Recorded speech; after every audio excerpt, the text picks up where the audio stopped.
Everyone, मैंने chapter 2 start किया था। अमीर लोग पैसे के लिए काम नहीं करते। इसको मैंने बहुत सारा पार्ट कवर किया। फर्स्ट पार्ट में कवर किया था, सेकंड पार्ट में कवर किया था, थर्ड पार्ट कवर किया था और फोर्थ पार्ट होगा। ओके कि इसने बात कहाँ से स्टार्ट हुई थी, क्या क्या हुई थी, ये सारे प्रीवियस वीडियो में पता चल जाएगा। लेकिन इस वीडियो में बात करूँगा शनिवार को लाइन में लगकर इंतज़ार कर रहे हुए। ठीक है, शनिवार का दिन आया तो ये इंतज़ार कर रहा था। कौन? रोबोट ने इंतज़ार कर रहा था। किसका? माइक के डैडी का। ओके, ताकि 4 हफ्ता काम होते होते बोला था कि मैं काम छोड़ने वाला हूँ। उसका हिस्ट्री पता चलेगा। फर्स्ट लेक्चर आपको देख लेना है। ओके, फर्स्ट 3 लेक्चर देखेंगे शुरुआती से तो ज़्यादा समझ में आएगा। चलिए स्टार्ट करता हूँ। मैं उनका सामना करने के लिए तैयार था, यहाँ तक कि मेरे असली डैडी भी उनसे नाराज़ थे। मेरे असली डैडी, जिन्हें मैं गरीब डैडी कहता हूँ। ठीक है, ये सब पता चल ही गया था पहले लेक्चर में, कौन असली डैडी कौन नकली डैडी हैं। किसको रिच डैड कहता है, किसको पुअर डैड कहता है। तो यहाँ से पता चल गया पुअर डैड। गरीब डैडी किसको कहता है? जो उसके असली डैडी हैं, जो बहुत पढ़े लिखे हैं। ठीक है, वो नाराज़ थे क्योंकि उसने मन बना लिया था ना कि मुझे 4 हफ्ते के बाद मुझे काम छोड़ना है। तो पता चलेगा कि ओके, यह मानते थे कि मेरे अमीर डैडी बाल श्रम कानूनों का उल्लंघन कर रहे थे। अच्छा, मेरे अमीर डैडी जो है बाल श्रम का उल्लंघन कर रहा है। क्यों बाल श्रम? मतलब उसका बच्चा जो काम कर रहा है, रोबोट, ये तो 9 साल का है। तो 9 साल के बच्चा यदि काम करे, इसको कहते हैं बाल श्रम कानूनी। ठीक है, का उल्लंघन करना, कि काम करवा लिया, पैसा भी कम दे रहा है, इस बल। ओके, इस पूरे मामले की जांच होनी चाहिए, उसने उसके पिताजी ने कहा। कौन? उसके असली डैडी। कौन? जो पुअर डैडी था। ठीक है, उसका मानना था कि एक तो बाल श्रम का कानूनी का उल्लंघन करता है, इसकी पूरी जांच होनी चाहिए। मेरे पढ़े लिखे गरीब डैडी, देखो पढ़े लिखे बहुत था भाई, लेकिन एक गरीब डैडी था, इसलिए पढ़ने से कोई मैटर नहीं करता कि तुम्हारी बहुत बहुत डिग्रियाँ हो गई तुम्हें अमीर बन जाओगे, ये कोई मैटर नहीं करता। ठीक है, ये बुक इसका प्रूव है, बाकी आप ट्राई कर सकते हैं। मेरे पढ़े लिखे गरीब डैडी ने मुझसे यह कहा कि मैं यह तनख्वाह मांगूं। अच्छा, इसके गरीब डैडी ने उस रोबोट को पढ़ाया कि तुम अपनी मनचाही का तनख्वाह मांग लो जहाँ तुम काम करते हो। ठीक है, मुझसे कहा कि मैं सही तनख्वाह मांगूं, कम से कम 25 सेंट प्रति घंटे। उसने बोला जो 1 घंटा में 10 सेंट देता है, कि तुम अपना मन चाहे बोलो कि 1 घंटा में 25 सेंट लूँगा। तुम जाओ अपने जहाँ काम करते हो अमीर डैडी के पास, उसको बता दो। अमीर डैडी कौन था? माइक के पिताजी। ओके, मेरे गरीब डैडी ने मुझसे कहा कि अगर मेरी तनख्वाह नहीं बढ़ती है तो मुझे तनख्वाह नौकरी छोड़ देनी चाहिए। अच्छा, तो उसके गरीब डैडी ने उसको समझाया था, पढ़ाया था, घर आया था तो कि अगर तुम्हारा तनख्वाह नहीं बढ़ती है तो मुझे तनख्वाह नौकरी छोड़ देनी चाहिए। तो इस तनख्वाह वाला जो उसको मिल रहा था 1 घंटे में 10 सेंट दूंगा, इस काम को तुमको छोड़ देना चाहिए। और वैसे भी तुम्हें उस घटिया काम को कोई ज़रूरत करने की ज़रूरत नहीं है। उसके पिताजी ने वो भी कहा था कि तुम जो काम कर रहे हो घटिया वाला चीज़ है। ठीक है, कि डब्बा को उतारो, साफ करो, फिर ढालो, क्या है ये? मेरे गरीब डैडी ने झल्ला कर कहा। मेरे गरीब डैडी ने झल्ला कर कहा। शनिवार को सुबह 8 बजे मैं एक बार फिर माइक के घर के उसी पुराने दरवाजे के अंदर घुस रहा था जिसने उसने पहले जब काम ज्वाइन किया था, तो जिस दरवाजे से इसने एंट्री मारी थी। फिर आज शनिवार का दिन है, फिर ये 8 बजे आता है और पुराने के दरवाजे से घुसता है। ठीक है, कुर्सी पर बैठो और लाइनों में इंतज़ार करो। इसका काम यही था कि कुर्सी पर बैठो, यदि उसका पिताजी से भेंट करनी है, बात करनी है, तो तुमको कुर्सी पर बैठना पड़ेगा और उसका इंतज़ार करना पड़ेगा। माइक के डैडी ने मेरे घुसते ही कहा। अच्छा, माइक के डैडी जो था ने मेरे घुसते ही कहा। फिर वे अंदर जाकर अपने छोटे से ऑफिस में बैठ गए जो बेडरूम के पास था। अच्छा, उसका जो माइक का डैडी था वो रूम घुसेगा तो घुसा, उसने एक ऑफिस में जाके, छोटा सा ऑफिस में जाके बैठ गया। ठीक है, मैंने कमरे में चारों तरफ देखा परंतु मुझे माइक नहीं मिला। वो अपने माइक को दोस्त को ढूंढ रहा था कि कहाँ है इसका मेरा दोस्त। लेकिन इसका माइक कहीं नजर ही नहीं आ रहा। ये अजीब सा महसूस करते हुए मैं उन्हीं दोनों महिलाओं की बगल में बैठ गया जो मुझे 4 हफ्ते पहले वहीं पर मिली थी। बताए थे कि 2 महिला जो काम कर रही थी वहाँ पे, रिश्ताओं को संभाल रही थी, वही थी ना। तो वहीं जाके उसने बैठ गया बगल में जाके, ठीक है। वे मुस्कुराई और सोफे पर थोड़ी सी खिसक गई ताकि मैं बैठ सकूं। तो महिला बैठी थी सोफे पे, तो उसने बोला कि बैठना चाह रहा है, थोड़ा खिसक जाती हूँ ताकि बंदा बैठ जाए। ओके, तो बंदा कौन था? रोबोट। 45 मिनट गुजर गए थे। Ice in my veins, I've been driving this train.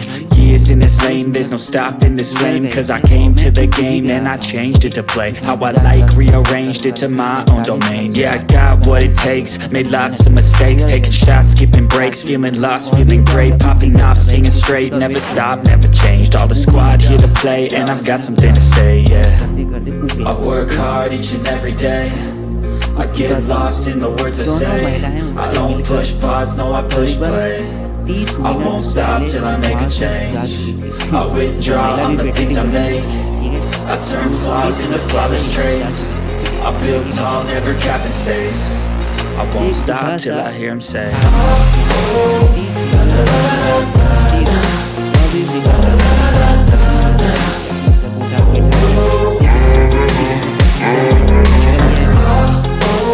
खाली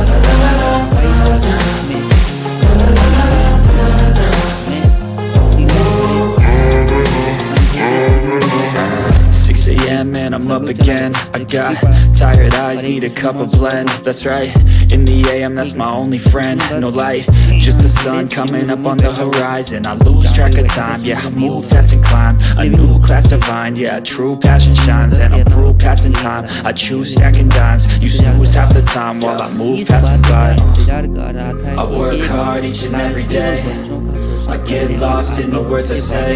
I don't push pause, no I push play. I won't stop till I make a change. I withdraw on the things I make. I turn flaws into flawless traits. I build tall, never capped in space. I won't stop till I hear him say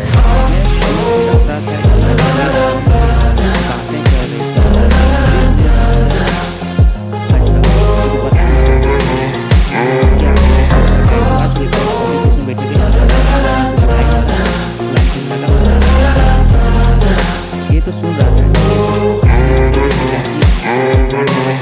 phone पे बतिया रहा है और इधर उधर office में काम कर रहा है और मुझे नज़रअंदाज कर रहा है और मुझे तो बुला ही नहीं रहा है, नज़रअंदाज कर रहा है। मैं तो यहाँ बैठा हूँ कि कब मुझे बुलाए ताकि मैं बात कर सकूँ, लेकिन उसको अंदाज कर रहा है। मेरी इच्छा तो हो रही थी कि मैं उस घमंडी आदमी से बिना मिले ही घर लौट जाऊँ। क्या क्या बोल रहा है आदमी, बहुत घमंडी आदमी है, उसको बिना मिले ही मैं चल जाऊँ, पर किसी वजह से मैं रुक गया। ठीक है। आखिर 15 मिनट बाद ठीक 9 बजे, अच्छा 15 मिनट बाद ठीक 9 बजे अमीर डैडी अपने ऑफिस से बाहर निकले। बिना कुछ कहे उन्होंने हाथ से मुझे इशारा किया कि मैं उसके दरबेगो ऑफिस में आ जाऊं। वही जो ऑफिस में काम बैठा हुआ था, इस ऑफिस में आ जाओ, इशारा किया हाथ से। ओके, दरबेगुना ऑफिस, क्या नाम है ऑफिस का भाई, प्रोनाउंस भी नहीं होता। ओके, सॉरी इसके लिए। ऑफिस का नाम से मतलब नहीं है ना, सेंटेंस मतलब क्या फीलिंग चल रही है। ओके, आमिर डैडी ने अपनी ऑफिस कुर्सी पर बैठते हुए कहा, या तो तुम्हारी तनख्वाह बढ़ाई जाए या तुम काम छोड़ रहे हो, है ना। तो उसका पिताजी ने कहा, मुझे पता चल गया तुम्हारे मन में क्या चल रहा है, क्या कि मेरी तनख्वाह या फिर बढ़ा दो या फिर मैं काम छोड़ रहा हूँ। हाँ, समझौते के मुताबिक आप अपनी शर्त पूरी नहीं कर रहे हैं। मेरी लगभग आंसुओं से भरे स्वर में कहा, 9 साल के बच्चे के लिए एक वयस्क का सामना करना बहुत ज़्यादा डरावना था।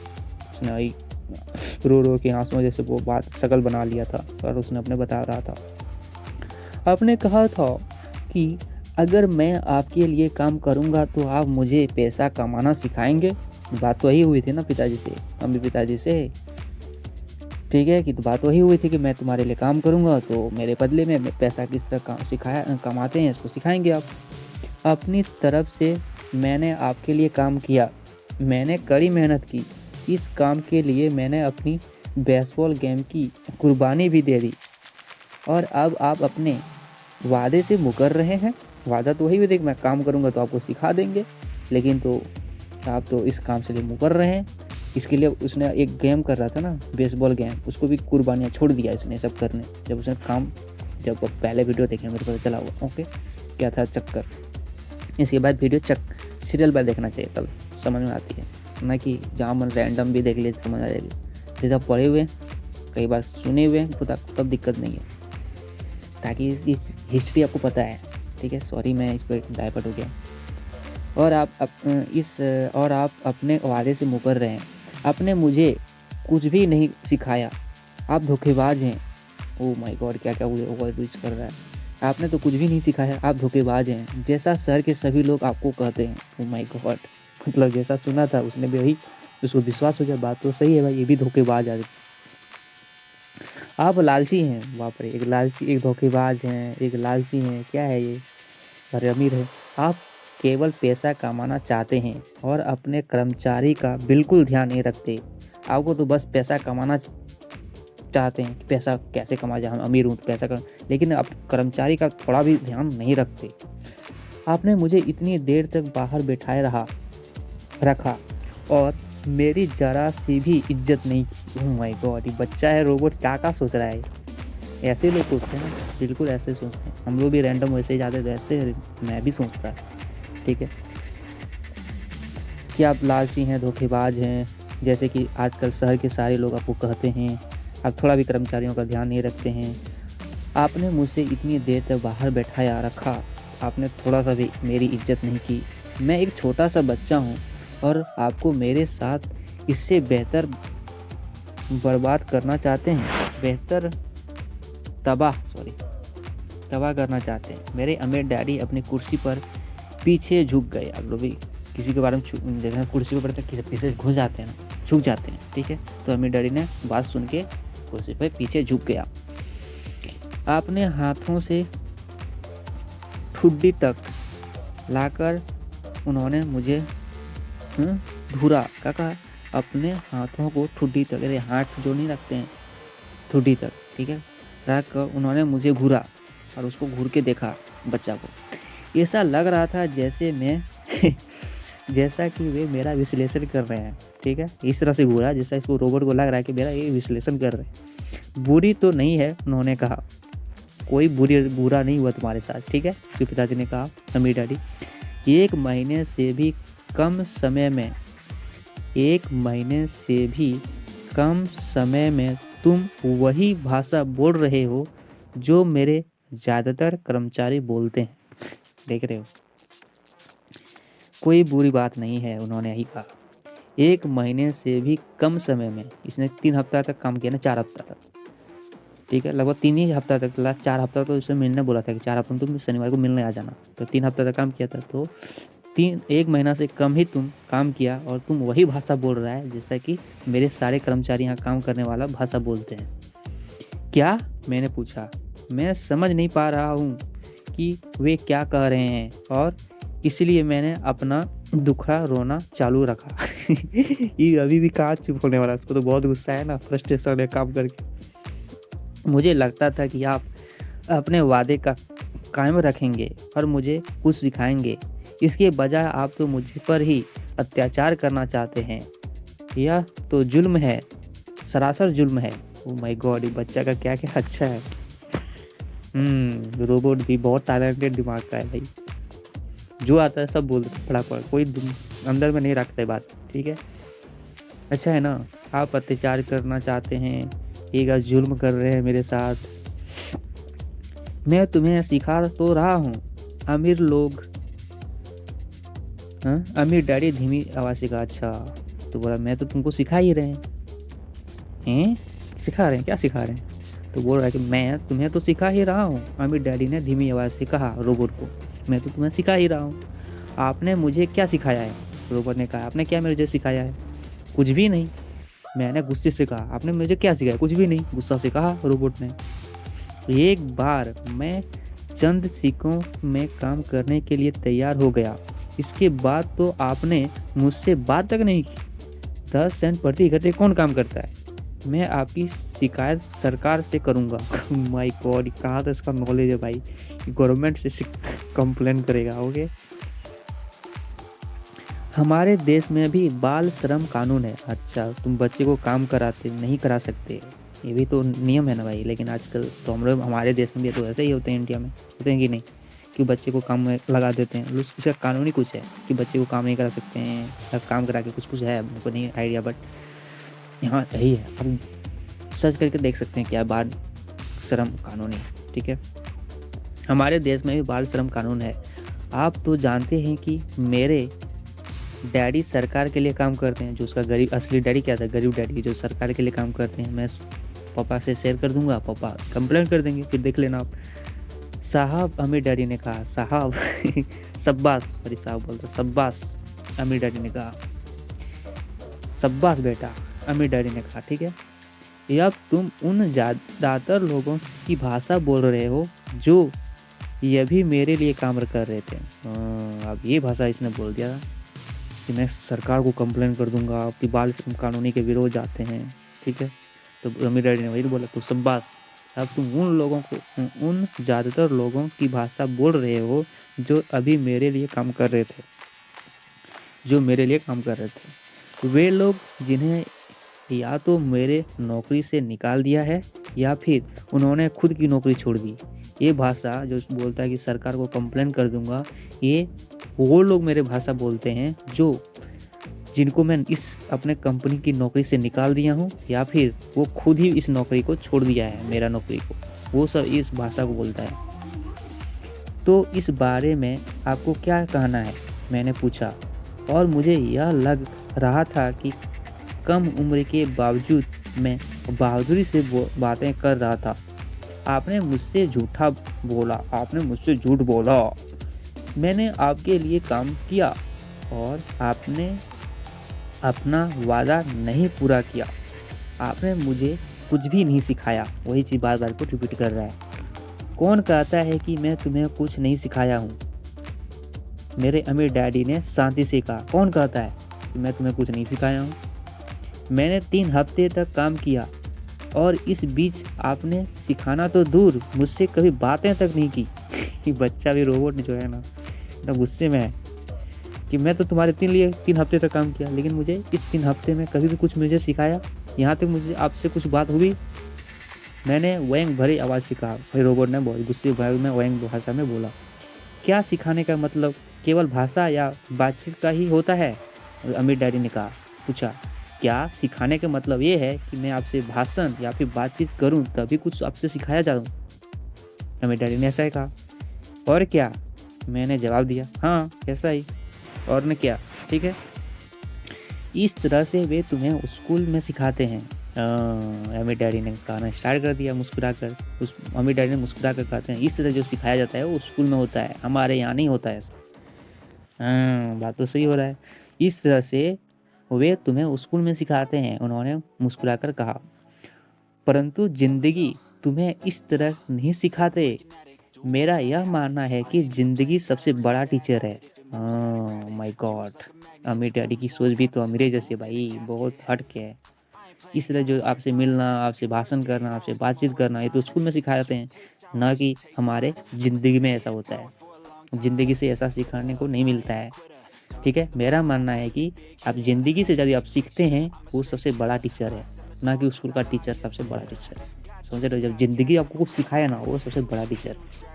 यहाँ से बुक से बहुत कुछ अच्छा चीज़ सीखने को मिलता है। ज़्यादातर वक्त ज़िंदगी आपसे बातें नहीं करती। बताओ, ज़िंदगी कभी आपसे बात करती है क्या?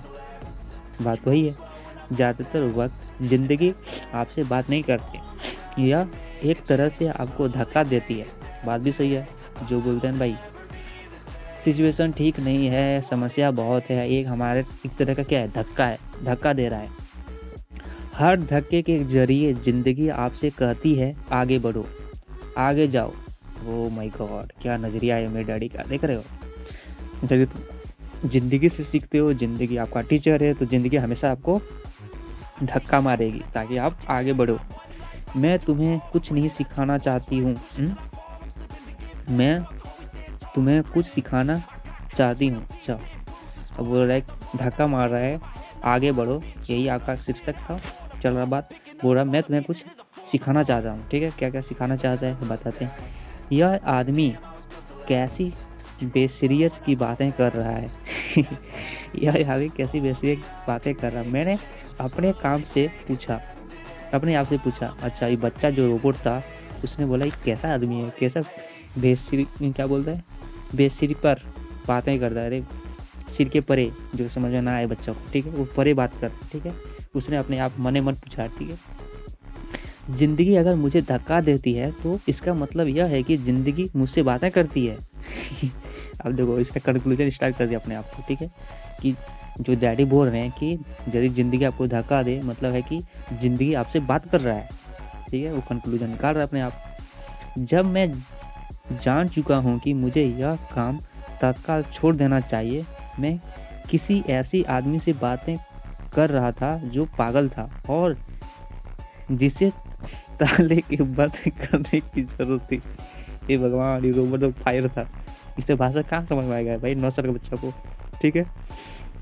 तो बहुत गुस्से वाला था ये। तो उसने तो बात कर ही रहा था कि मैं काम छोड़ने के लिए बात कर रहा था। मैं इस पागल आदमी से क्या बोल रहा हूँ, क्या सुन रहा हूँ बकवास की चीज़ें। इस आदमी को क्या है, जेल के अंदर बंद कर देना चाहिए, ठीक है, ताले के अंदर रखने की ज़रूरत है। अगर तुम ज़िंदगी की सबक सीखते हो तो इससे तुम्हें बहुत फ़ायदा होगा। देख रहे हो क्या क्या चल रहा है। यदि तुम ज़िंदगी की सबक से सीखते हो, जो बोलते हैं ना भाई, बहुत असफल हो गए तो ज़िंदगी में सबक सीखना चाहिए, असफल क्यों हुए, ये बहुत ज़्यादा फ़ायदा देता है, ठीक है। इससे कंक्लूजन ये होता है, अगर तुम ऐसा नहीं करते हो तो ज़िंदगी तुम्हें ज़्यादातर धक्के देते रहेगी। यही है कि बार बार गलतियों से नहीं सीखोगे, धक्कों से तुम हमेशा धक्का ही खाओगे। इसलिए गलतियों के धक्के से सीखना चाहिए। लोग दो चीज़ें करते हैं, कुछ लोग ज़िंदगी के धक्कों के सहन करते चले जाते हैं, बाकी कुछ लोग गुस्सा हो जाते हैं और ज़िंदगी को धक्का देते देते हैं। देखो यहाँ दो तरह का आदमी मिल गया। एक आदमी जो है ज़िंदगी के धक्कों को सहन करता है और आगे बढ़ता है। हाँ, तुम मुझे ज़िंदगी ने धक्का दिया, चलो मैं इसको सहन करूँगा और आगे बढ़ूँगा। लेकिन कुछ आदमी जो है ज़िंदगी के धक्कों से गुस्सा हो जाता है और ज़िंदगी को धक्का दे देते हैं और ज़िंदगी को ही धक्का देते हैं, मतलब ज़िंदगी को छोड़ देते हैं। हाँ, सही चीज़। परंतु ये धक्का देते हैं अपने बाँस को, अपने काम को, मतलब ये जो धक्का दे रहा है बच्चा, जो काम कर रहा होगा, किसको धक्का दे रहा है? अपने बॉस को, अपने काम को, अपनी पत्नी को, अपने पति को।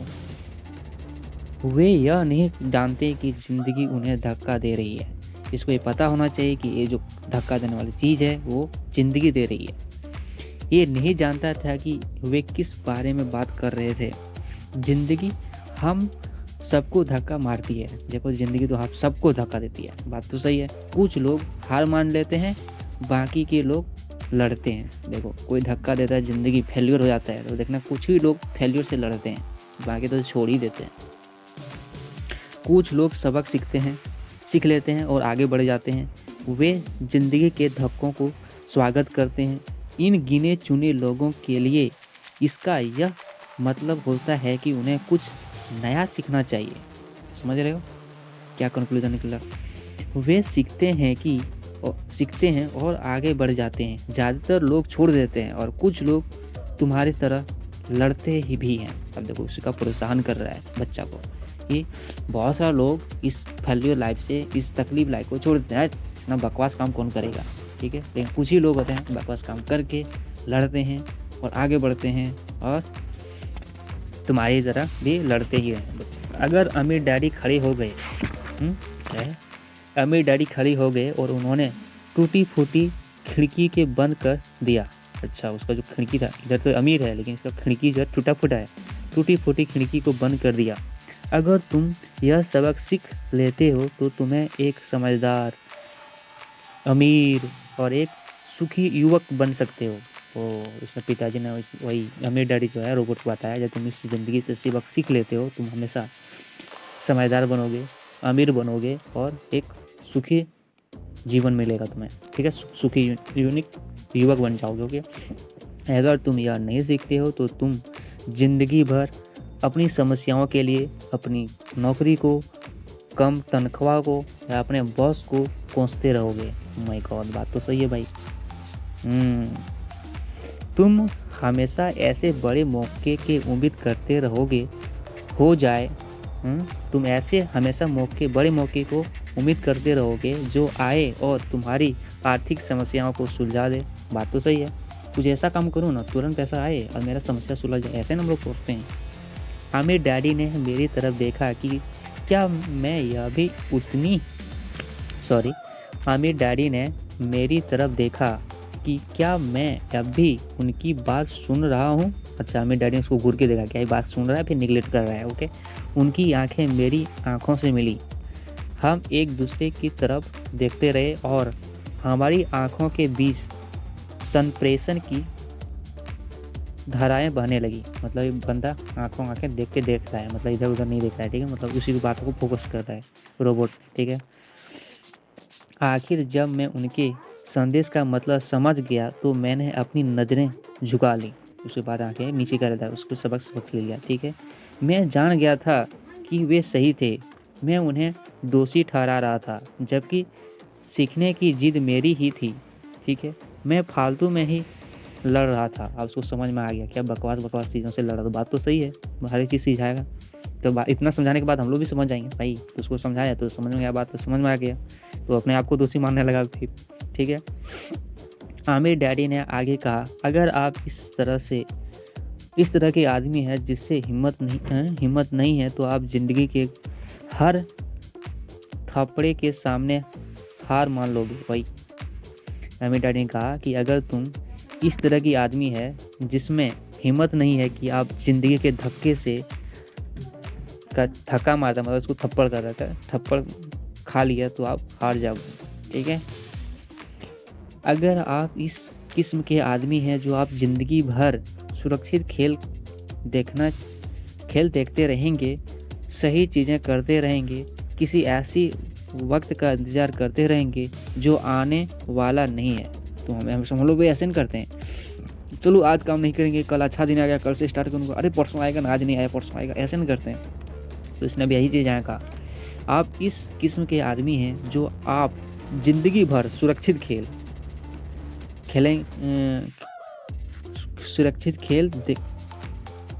खेलते रहेंगे, सही चीज़ें करते रहेंगे और ऐसी वक्त का इंतज़ार करते रहेंगे जो आने वाला कभी नहीं है। इसलिए बोलते हैं ऐसा कभी भी आज का काल, कल का परसों नहीं बोला था ना, जो काल करे आज करे सो अब, ठीक है, यही था ना, यहाँ पे यही चीज़ है। और फिर आप एक बोरिंग डुड्डे की तरह मर जाएंगे। इस तरह से काम करोगे और सोचते सोचते बुढ़ा कब हो जाएगा, बुढ़ा होगा तो मरेगा ही, टाइम ऐसे ही पास हो जाएगा, ठीक है, बूढ़े से मर जाएंगे। आपके बहुत से दोस्त होंगे जो आपकी सिर्फ इसलिए तारीफ़ करेंगे क्योंकि आप एक मेहनती और भले आदमी हैं। बात तो सही है भाई, देखना ही, बहुत सारे दोस्त होंगे ना, तुम्हारा तारीफ क्यों करेंगे, इतने मेहनती हैं और भले आदमी थे, आपने अपनी ज़िंदगी सुरक्षित खेलने और सही चीज़ें करने की गुजार दी। और वही से बताएगा यार कि अपनी ज़िंदगी सुरक्षित खेल खेला और सुरक्षित जीवन पूरा गुजार लिया। परंतु सच बात तो यह है कि आपने ज़िंदगी के थप्पड़ों के सामने घुटने टेक दिए। वही चीज़ बताया जिसमें हार गया, इसके बारे में सब बता रहे हैं कि आप, ठीक है, आप खतरा मोल लेने के कल्पना तक का डर जीतने के रोमांच से ज़्यादा ताकतवर साबित हुआ। आप खतरा मोल लेने की कल्पना तक से डरते थे, हकीकत में तो आप जितना चाहते थे, परंतु आपके लिए हारने का डर जीतने के रोमांच से ज़्यादा ताकतवर है। बात तो सही है कि तुम जो बोलते हैं ना भाई हम हार जाएंगे तो क्या होगा, तो बोलता है हारने से ज़्यादा ताकतवर है ना जीतने वाला, ठीक है, रोमांच, समझ रहे हो ना। हकीकत में तो आप जितना चाहते थे, परंतु आपके लिए हारने का भी डर जीतने के रोमांच से ज़्यादा ताकतवर हुआ। अंदर से आप और केवल आप जान पाएंगे कि आपने कभी जीतने की कोशिश नहीं की। बात भी सही है कि अंदर से आप और केवल आप ही जान पाएंगे कि आप कभी जीतने की कोशिश ही नहीं की, आपने सुरक्षित खेल खेलने का विकल्प चुना। वही बोला, जो हारने वाला चीज़ होता है ना, ऐसे स्टेप लेते हैं। सुरक्षित खेल लेंगे जिसमें कोई रिस्क ही नहीं है। तो बोला था ना, बिना रिस्क का इश्क भी नहीं होता है। यदि इश्क किया होगा तो पता होगा कि रिस्क कितना बड़ा होता है। ठीक है। हमारी नज़रें एक बार फिर मिली। 10 सेकंड तक हम एक दूसरे की तरफ देखते रहे।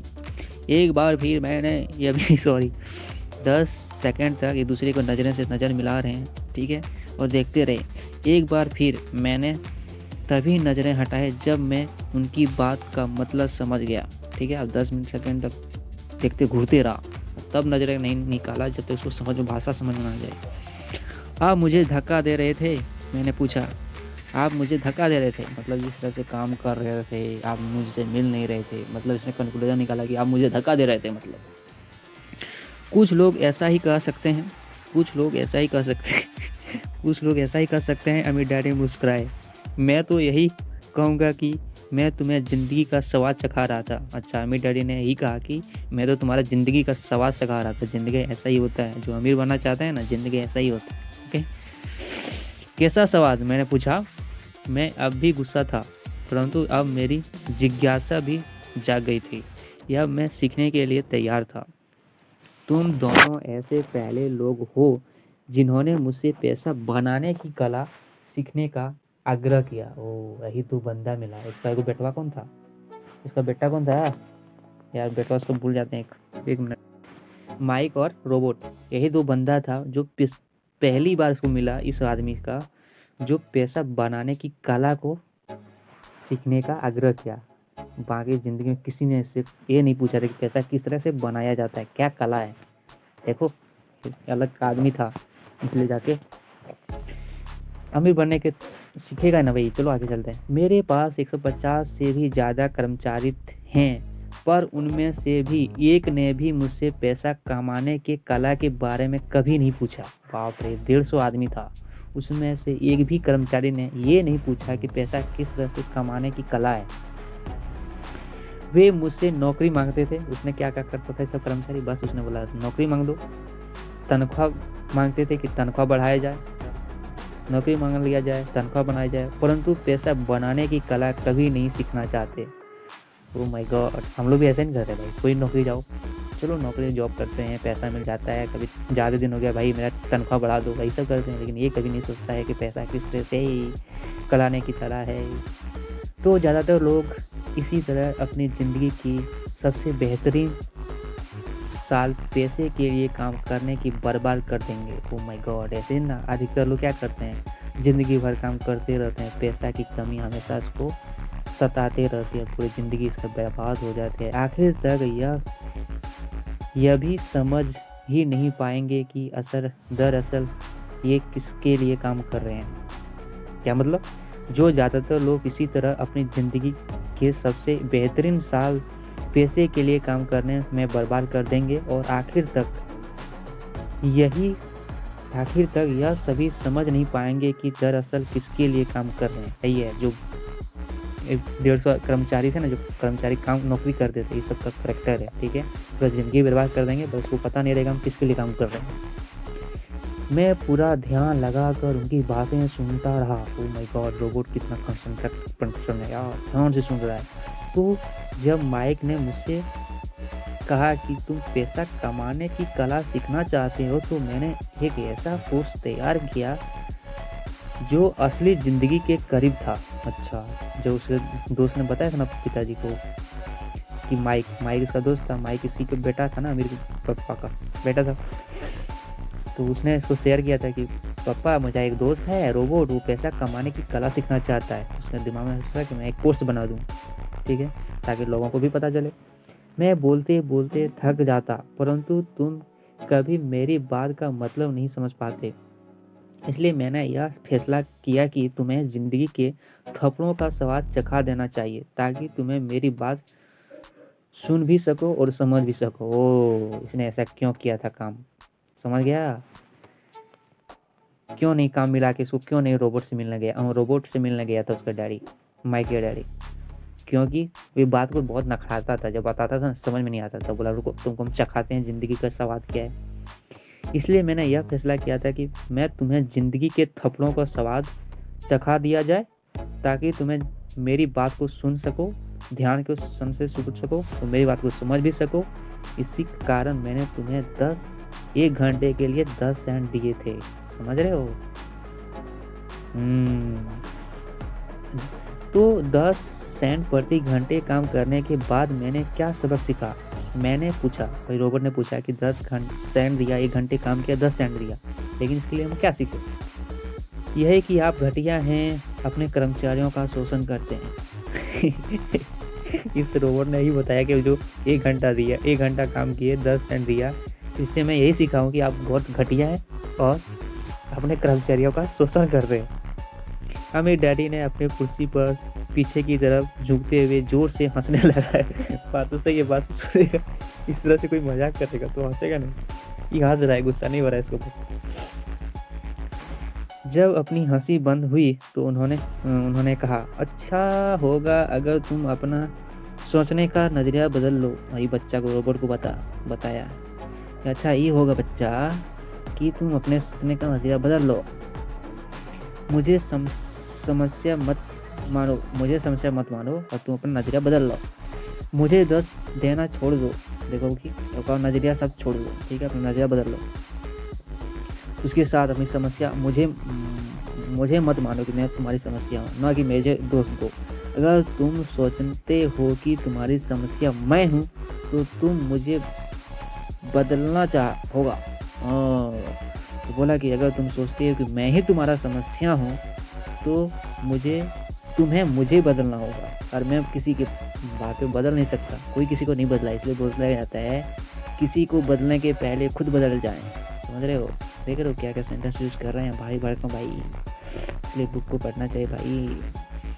इसकी बजाय अगर तुम्हें यह लगता है कि तुम्हारी समस्या खुद तुम हो तो तुम खुद को बदल सकते हो, सीख सकते हो और ज़्यादा समझदार बन सकते हो। देख रहे हो रोबोट के पिता, अमीर पिता जो हैं, माइक के पिता या फिर रोबोट के अमीर पिता, ठीक है, इसने यही कहा कि किसी को समस्या देने के पहले तुम अपने आप को समस्या मानो और तुम अपने आप को बदलो। इससे तुम सीखोगे और तुम ज़्यादा समझदार बनोगे। ठीक है, ज़्यादातर लोग तो दुनिया को ही जिंदगी ज़्यादातर लोग चाहते हैं कि दुनिया का हर आदमी बदल जाए, बस हम खुद ना बदलें। देख रहे हो उसका रोबोट का पिताजी, अमीर पिताजी क्या बोल रहे हैं। बात भी सही है ना भाई, हम लोग किसी को बदलना चाहते हैं लेकिन खुद नहीं बदलते हैं। बात भी सही, पक्की बात है। ठीक है, जैसे मैं अभी ऑडियो से रिकॉर्ड कर रहा हूँ, ये भी बहुत लोगों को बकवास लगने वाली पता है मेरे को। ठीक है, बस मैं जो कर रहा हूँ मैं कर रहा हूँ अपने अकॉर्डिंग। जिसको सुनना है सुन सकते हैं, जिसको अच्छा लगता है सुन सकते हैं। आप ही बोलते हैं कि थोड़ा सा सेंटेंस आपको सुधारनी चाहिए, देन वीडियो अपलोड करनी चाहिए। मैं तो कितना बार पढ़ूँ, मेरा प्रोनाउंस ऐसे ही रहेगा। ठीक है, कितना बार पढ़ूंगा दिमाग में फिट हो जाएगा। समझा के पढ़ रहा हूँ ताकि मेरे दिमाग में समझ में आ जाए। ठीक है, मेरा अटेंशन है कि वीडियो को पढ़ना, लोगों को समझाना, खुद को समझना, ताकि लोगों को ज़्यादा समझाने के लिए पढ़ते हैं ना तो मेरे को ज़्यादा समझ में आती है। बस ऐसे रीडिंग मारते मेरे को खुद कम समझ में आता है, इसलिए मैं रीडिंग मारता हूँ और ऑडियंस पे ध्यान में रखता हूँ। भाई कल ऑडियंस सुनेंगे अभी मेरा बात, कोई किसी को बुरा लगेगा तो, इसलिए मैं ध्यान से भी पढ़ता हूँ, समझाने की भी कोशिश करता हूँ ताकि मुझे ज़्यादा भी समझ में आए।